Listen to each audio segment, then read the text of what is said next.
All right, so I'm Dr. Sonali this side, and I am looking after science in Gyanshri School, which is based in Noida. It's from Haldiram Education Trust. Hetafu is a brilliant product, I would say. It does not have an aftertaste of stevia because it's sugar-free, and you've added stevia to it. Normally, stevia-based products have aftertaste, but this does not have.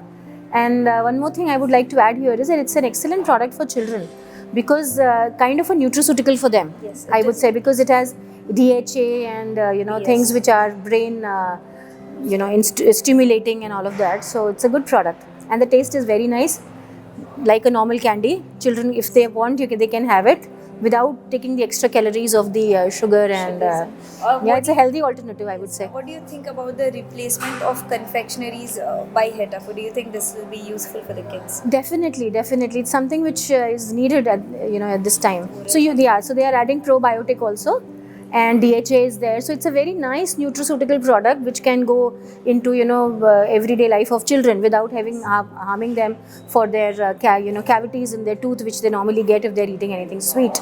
So yeah, good. And ma'am, this is for the first time, not only in India but in the entire world, that a product like this is coming. We are coming up with such product that has the synergy of all these 4 ingredients that you just mentioned. Yes. DHA, PS, B coagulants, that's a probiotic and essential oils. Yes, What do you yes. have to say about this ideation that we are coming up with? It's wonderful. In fact, in the range for children, nutraceuticals, this is one of the few products which are there. So I completely recommend Hetafu for children.